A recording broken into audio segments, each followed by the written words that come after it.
Good morning, everyone, friends and family.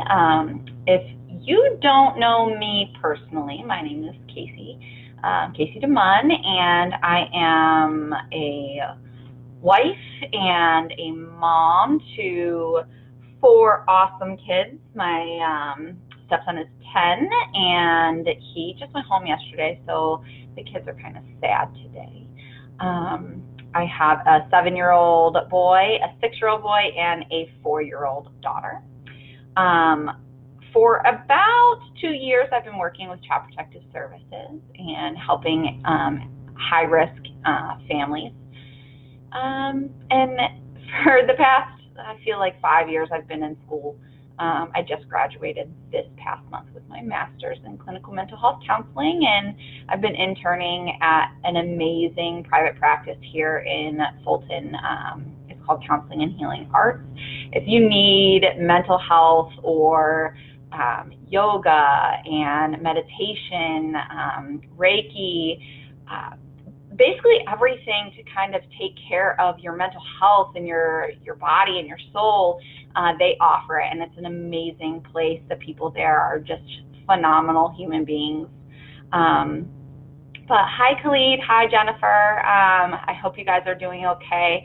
Today I'm going to talk a little bit about self-care. I'm going to try to come on every Saturday at 10 o'clock pretty briefly and talk about something that has to do with mental health. The reality is there is this stigma around mental health that people are crazy. And that they should just be able to handle their little bit of anxiety, or they shouldn't be so depressed that they have suicidal thoughts, that these people just can't handle life. And that's just not the reality of what mental health is and how it impacts people's lives.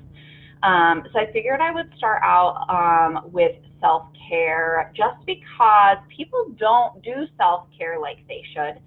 While I was in school for my master's, it was like ingrained in us for self-care, primarily because what I do and a lot of people in the helping professions do is draining. It is emotionally draining. People will come in and trust you, sit down with you for 45 minutes to an hour and unload all of the things that they have going on. And what happens is, as therapists, we take that home with us. And oftentimes we don't have energy for our friends and our families because we are emotionally drained. And that is why self-care in my profession is so important. But it's equally important in all professions. So retail, for example, I'll tell you, when I worked in retail, it ruined the holidays for me. I hated Christmas. Customers would come in and just be miserable, and it wasn't my fault that there wasn't something on the shelf for them, or that they couldn't afford something, or whatever the issue was, but it became my fault. And so it was a really high stress job, and I don't think people realize the impact that they have on individuals, especially in those types of settings. Office work and working in schools, teachers, chefs, like all of these jobs, they take a lot out of you. Hi, Ethan, how are you? So self-care, so what is it? It's pretty self-explanatory. It is taking care of yourself. What can you do to take care of yourself on a day in, day out basis when you have all of this stuff going on? When you're a mom, when you're a student, when you're a full-time employee, when you have an internship, when you have a household to take care of, and pets, and husbands, and kids, and wives, and whatever else it is, how do you take care of yourself? Where do you find the time? And so what's really important is that you find the time. And on any given day, you have 20 minutes. And that's what it's about. It's not about taking a full day to yourself, which you can, and is amazing, and I love doing that. But it's not about that. It is about taking 20 minutes to yourself and making sure that you are able to recenter and rejuvenate and give yourself some clarity. So self-care, there is physical self-care, emotional self-care, spiritual, intellectual, social, and each one is a little different. Physical self-care is taking care of your body. That can include exercise, that can include eating healthy, making sure that you're getting enough sleep, which also means having some sort of routine. Instead of going to bed after binge watching 4 hours of This Is Us, I didn't do that yesterday or anything, go to bed at a good time. Make sure that you are eating a well-balanced diet. All of these things will impact your physical self-care, and none of them really are time-consuming. It's just about having balance. So exercise, you can go for a bike ride, you can go for a walk. You can do 20 minutes at home, 30 minutes at home to get your blood flowing and your muscles moving. All of that is physical self-care. Emotional self-care. So that is about being in tune with your emotions. Check in with yourself, becoming mindful. Think about your triggers. Do you even know what your triggers are? Start recognizing the things that really put you in a bad place, and trying to combat that by having coping skills in place once you've recognized those triggers. Some things that you can do to improve on your emotional self-care. You can journal. I'm not a big journaler. I tried, and I know how beneficial it is. So some things just don't work for everyone, and that's okay. Hi, Becky. How are you? But you know, journaling can be really therapeutic. And sometimes I think part of the problem with journaling is it's just so broad. Sit down and write. But there are a lot of prompts. I mean, I love Pinterest for just about everything, but Pinterest has a lot of great journal prompts, especially if you're suffering with anxiety and depression or bipolar, and you just have some mental health concerns that just need some attention. They have journal prompts that you can answer in a few sentences, and it just kind of keeps you mindful of what's going on with your emotional self-care.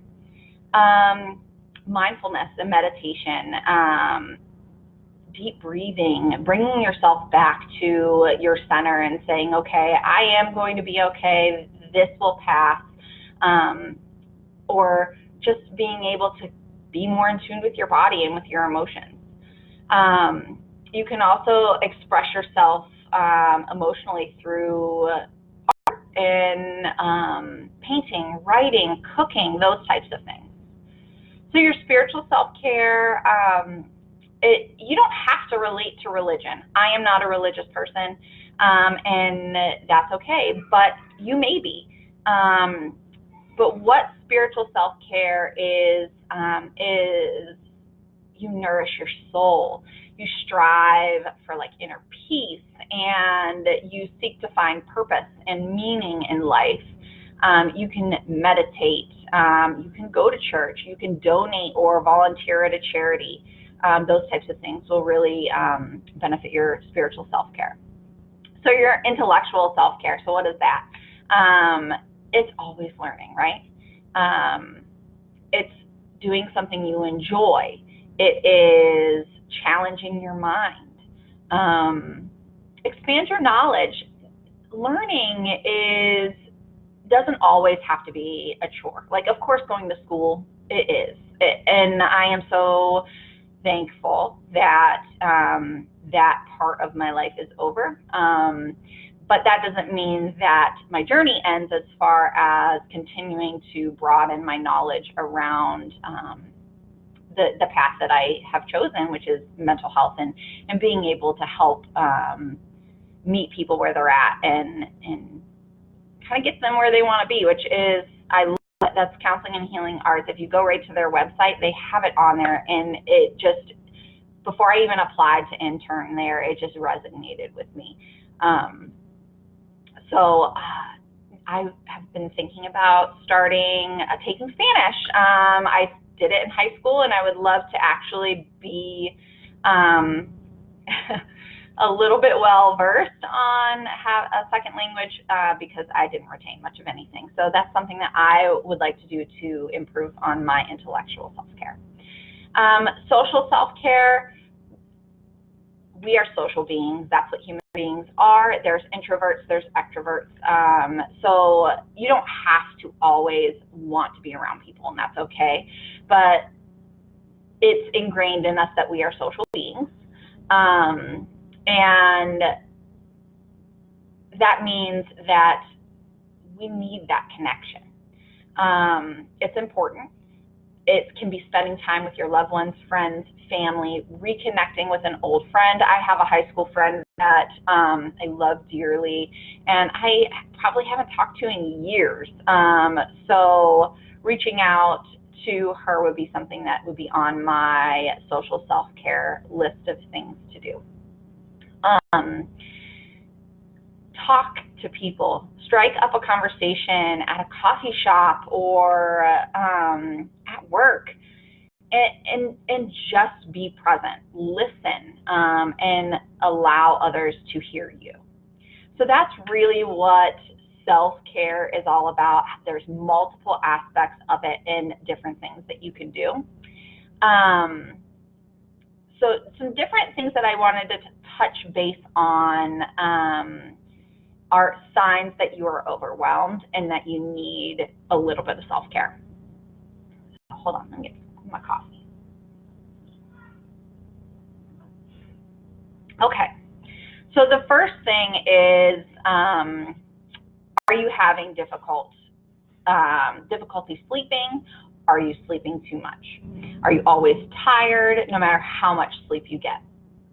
So there could be multiple different things that are impacting this. It could be a physical health concern. It could be a mental health concern, including things like depression. But it could also be that you are just overwhelmed. So some things that you can do to improve on your sleep is to stick to a nighttime routine. I talked a little bit about that at the beginning of the video. Train your brain that it's bedtime. That means that every night so I put my kids to bed at 8, and I would like to lay down by 9 and then turn my TV off by 10. That's usually my goal. That's usually not what happens, but that's what I try to do. I try to train my brain. And then go to bed at a reasonable time each night. The later you stay up, the more tired you will be in the morning. Practice relaxation exercises before bed. This can help calm the mind. Meditation, yoga, muscle relaxation, those types of things. So I will, when I lay down and I can feel my body is restless, I begin by breathing in really deep through my nose, and I breathe out through my mouth. And it's very slow, deliberate breath. I feel my lungs, my diaphragm fill with air, and I exhale to the point that like you just don't feel any more air in your body. And I do that 3-4 times until I can feel my heart rate slow down. You can literally feel it in your body. I challenge you to try it. And everything in my body calms down. My brain calms down. My, like I said, my heartbeat, it lowers. You can, like, your body just sits back, like it relaxes down. So the deep breathing really, really helps me at night. You can also have like a soothing drink before bed, chamomile tea. If you have a scent, like a relaxation scent, an essential oil or a candle or a melt that you like, those types of things. Lavender is really good for that. Can help relax your body and your mind. Making sure, like I said before, that you're eating healthy foods that give you energy. This will help with being tired all of the time, even if you're getting a good amount of sleep. Exercising, I hate to exercise, I do, but it's on my list of things that really I need to improve on for myself. And it helps not only physically, but your mental health as well. Once you tire out and you've gotten out enough energy for the day, you'll have a better night's rest. Let's see. If you are high strung or anxious, all of the things that I've talked about so far can also help with that, but taking little breaks throughout the day will help ease those nerves. Go for a walk, grabbing a healthy snack throughout your day. So when I'm at DSS and I get off the phone with someone that has really touched a nerve, or I feel really upset that I can't help them in a certain way, or whatever it is, and I'm feeling just overly stressed, I will take a walk. And it's really silly, but I will take a walk around the cubicles because that's what we have, and it just helps me clear my mind. Limit your caffeine. My coffee. But caffeine does not help with anxiety. It really, it makes it so you're high strung, right? Oh, I love my coffee though. Okay. Let's see. Find time to be active. A lot of this is about your physical health and your physical self-care, because physical and mental really go together. So if you're stressed out, let's say at work, talk to a supervisor if you have to. Ask for either additional time to work or help on something. It is okay to ask for help if you can't complete something on your own and you're feeling overwhelmed and stressed. Breaking down your tasks into smaller ones. So that is one thing that I do for self-care. It doesn't seem like it, but I write lists. I am a list writer. I love to be able to write down everything that I need to do for the day and figure out, like, where am I going to start and how am I going to get one or not or all of these things done. And what I have found is that if you break things down, so let's say I need to clean the living room. I would then break it down to the things that I need to do. Okay, so I need to vacuum, I need to dust, I need to sweep and mop, I want to clean out the couch cushions, or I need to wash the windows. Whatever the things are that are on my list for that specific room, I will break down and then figure out what is priority and what is not, what can wait, what can't.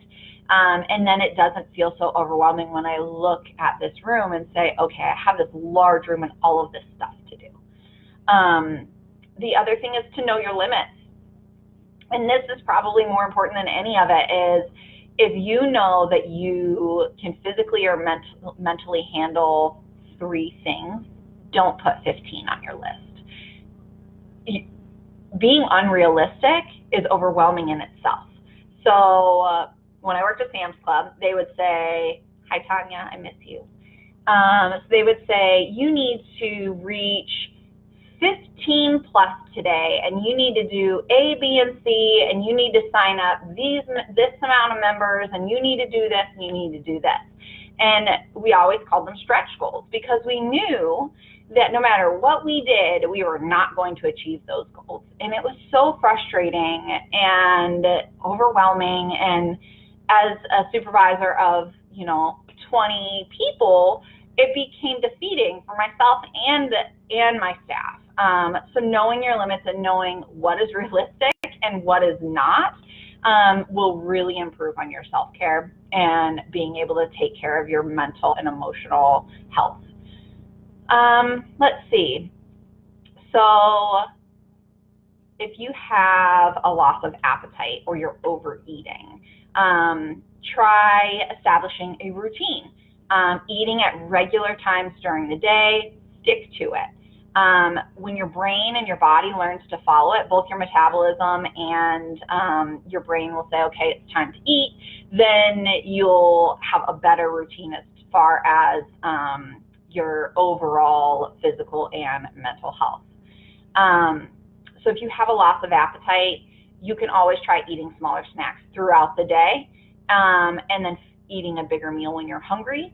This can make sure that your body is staying nourished throughout the day, even if you are unable to eat large meals on an ongoing basis. Let's see. Leadership. So Tanya says leadership needs to have a realistic expectation on what their subordinates can and can't do within a time frame, not the yes man to the boss above and push people too hard. Absolutely. And I think that you'll find a little bit more of a balance in things like private practice or self-owned businesses. But when you get into the corporate world, that kind of takes a back seat to the reality of what things are. And I don't know how things work in the military and how, because it's a whole different beast, and I've never been part of it, but I can imagine that that can be pretty stressful as well. So back to appetite. Eating healthy foods, it will give you nutrition and energy. So the difference between having carrot sticks and chips is really big when it comes to your physical health. Limit your caffeine again, exercise, reduce your stress. All of these things can help with appetite. If you're having a hard time focusing, you can, like I said, break down your tasks into smaller ones, establish a plan of action, write things down. I love to, like I said, making that list, and take little breaks. If you lack motivation, which I oftentimes do, you can do a lot of the things that we've talked about, but really taking some time for yourself and reevaluating why things are important and what is important can help with that motivation.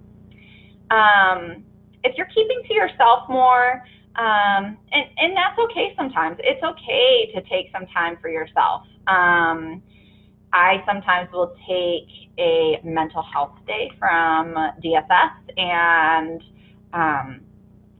spend the day with myself, literally. I will go and get a pedicure or go and do some like retail therapy. Sometimes it's nice to be alone, and that's okay. If you're overly moody, emotional, confiding in a friend, seeking counseling, take time for yourself.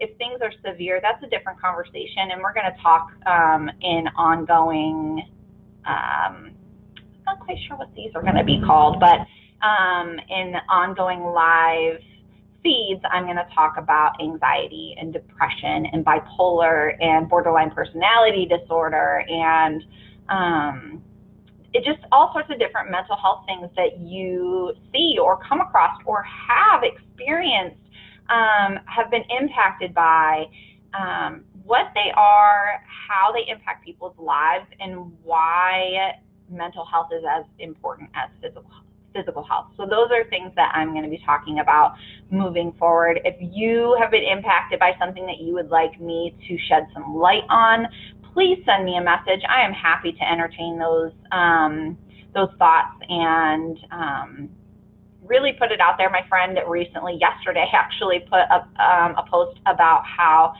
you know, she appears as though she has it all together, but her anxiety is out of control, that some days she has a really hard time functioning. And that is the reality for a lot of people who suffer from anxiety and depression and things like that. So I really hope that you took something away from this today. Self-care is really important. Like I said, it does not have to be an all-day thing. Spend 20 minutes.